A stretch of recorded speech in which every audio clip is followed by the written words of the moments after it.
দেখো এই জয়নগরের মোয়াটা মা নিয়ে এসেছিল, কিন্তু একটা বিষয় তোমাদেরকে বলি, মোয়াটা তো ভীষণই ভালো, কিন্তু মা ভেবেছিল ফ্রিজে রাখবে না, কারণ ফ্রিজ বেগুনিও এসে গেছে। হ্যাঁ ঠিক আছে দে।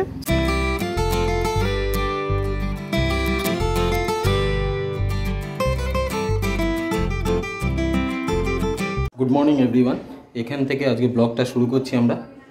তাদের জন্য এই ক্রিসমাস প্রিপারেশন আমরা নিয়েছিলাম, আর কিছু গিফট ছিল তাতে। আমার কাজটা করে যাচ্ছি কন্টিনিউয়াস, একটু একটু করে করাচ্ছি যাতে ওর উপর চাপটা না পড়ে। বাহ, আর একবার চালা, আবার চালা, আবার কর, সার্ভিস কর। হ্যাঁ ঠিক আছে দে, ছাড়,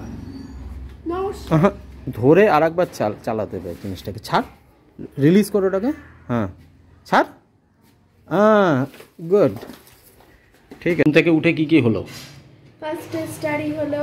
ওকে, তারপরে ওই ব্যাডমিন্টন খেলা হলো। আচ্ছা, আর তো খাবার দাবার তো হলো। কিন্তু আমার যেটা প্রশ্ন, যে স্যান্টা এসেছিল?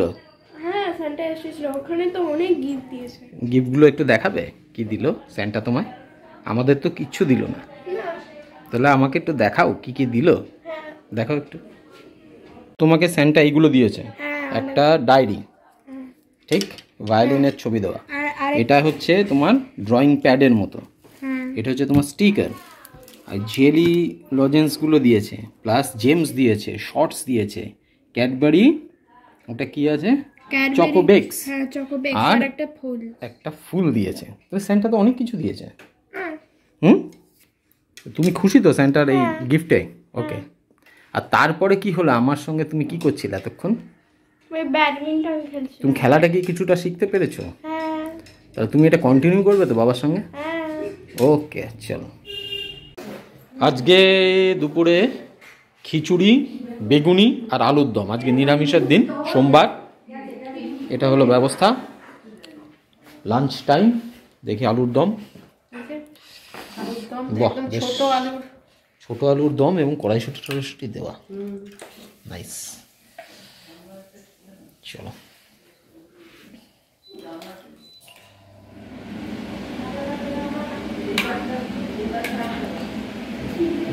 ছোট আলুর দম আর খিচুড়ি আর বেগুনি শীতকালের পক্ষে, তাই তো?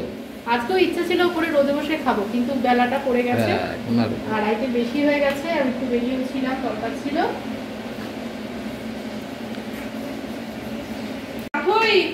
তুই খাবি, আয়। চলে আয় বাবা। চাটনিও আছে, আবার গুঁড়ো আছে, তাই তো? বাহ, সেই। আর মা বোধহয় ঘি দিচ্ছেন খিচুড়িতে, ঘিটা পড়লে ভালোই লাগবে খেতে। গরম গরম, বুঝলে, শীতে খিচুড়ি খেতে হেভি লাগে। তাই হোক, কড়াইশুঁটিগুলো বেশ দেখতে লাগছে। বেগুনিও এসে গেছে, তাহলে এইবার কমপ্লিট জিনিসটা এসছে। খিচুড়ি, আলুর দম, বেগুনি, চাটনি আর গুড়। এই যে গুড় আছে, নাইস। গুড়টা দেখাবো, এখানে রাখা আছে, আর এই গুড়টা খুব ভালো টেস্ট, দারুণ টেস্ট। পাতলা গুড় তো, এই যে। হ্যাঁ। সন্ধ্যে থেকে আবার বেশ ব্যস্ত হয়ে গেছি, আর এখানে কিন্তু ঠান্ডা সেরকম ভাবে কিছু কিন্তু নেই। জানি না, কৃষ্ণনগরের ঠান্ডা কিন্তু বেশ ভালো বিখ্যাত, এটা আমি তোমাদের বলবো, কারণ এটা আমার পূর্বের অভিজ্ঞতা।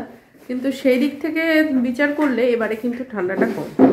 যাই হোক, কালকে স্যার তো সকালে বেরিয়ে যাবে, আর আজকে অনেকগুলো জিনিস নিয়ে একটু ব্যস্ত ছিলামও। কিছু গোছানো ছিল, কিছু চিন্তা ভাবনা ইত্যাদি ছিল। তো সকালে তো দেখিয়েছে স্যার সান্তা দাদু তাথইকে কি গিফট দিয়েছে, তোমরাও নিশ্চয়ই দেখেছো।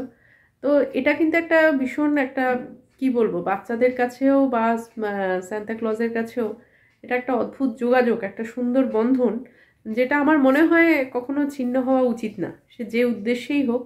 কারণ ওরাও একটা এক্সপেকটেশন থাকে সারা বছরের, যে কেউ আসবে, আমাদের মনের মতো কিছু দেবে, এবং সেটা আমার কাছে অপ্রত্যাশিত ছিল, কিন্তু সেটা প্রত্যাশার মানটাকে বাড়াবে।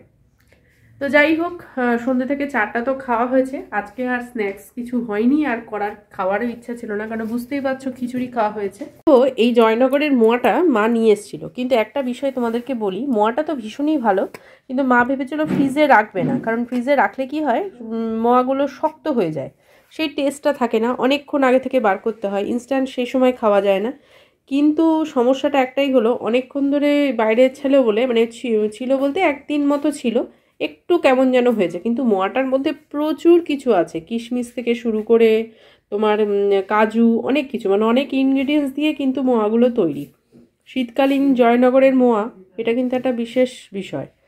আর এখানে আছে কেকটা মা আগেই এনেছিল, দেখো এটা চকলেট জাতীয় কেকটা, তো যেহেতু আজকে সোমবার সেই জন্য কাটা হয়নি, তা কালকে দেখা যাক, হয়তো স্যারকে লেবু টেবু একটু দিয়ে দেবো, দেখি মিষ্টিও একটু আছে, দিয়ে দেবো, দেখি স্যার কতটা কি নেয় সেটার উপর ডিপেন্ড করবে। রাত্রে কি হয়েছে গো? রাত্রে আজকে হচ্ছে পাঁচমিশালি তরকারি আর হচ্ছে রুটি, তাই তো? আর চাটনিও নিয়েছো? তো দেখতেই বুঝতেই পারছো আমাদের কিন্তু ঠান্ডা লাগছে না, কারণ ঘরের মধ্যে কিন্তু আমরা কেউ পড়িনি, আর তাথইর এই যে খাওয়া হয়ে গেছে। তো এখন আমি বসবো। দেখো, কালকে বাজার তো করা হলো, কিন্তু কি কানা হলো সে তো তোমাদের সাথে আর শেয়ারই করা হলো না, পিকনিকের চক্করে পড়ে। তো যাই হোক, পিকনিকটারও প্রয়োজন ছিল, আনা হয়েছে ছোলার শাক, আর ছোলার শাকটা না আমি বিভিন্ন ভিডিওতে দেখছিলাম, বেশ শীতকালীন বেশ ভালো লাগে খেতে, মানে অনেকে চিংড়ি মাছ দিয়ে করে, অনেকে বেগুন বড়ি দিয়ে করে, দেখা যাক কালকে কি দিয়ে করা যায়। তো ছোলার শাক তো হবে। তো ব্লগটা একটু ছোটই হলো, তাই না? আজকে সারাদিনে এত ব্যস্ততা ছিল, যে কারণেই ব্লগটা ছোট হয়েছে। হ্যাঁ, তাতে কিছু অসুবিধা নেই, তোমরা পাশে আছো, আশা করছি এটা থাকবে। তো চলো, আজকে ব্লগটা এখানেই শেষ করছি, আমরা নেক্সট ব্লগে আবার দেখা হচ্ছে। আর যদি কিছু ভালো লাগে তাহলে লাইক, শেয়ার, কমেন্টস আর সাবস্ক্রাইব করে দিও, একটু শেয়ার করে দিও। Good night. Good night.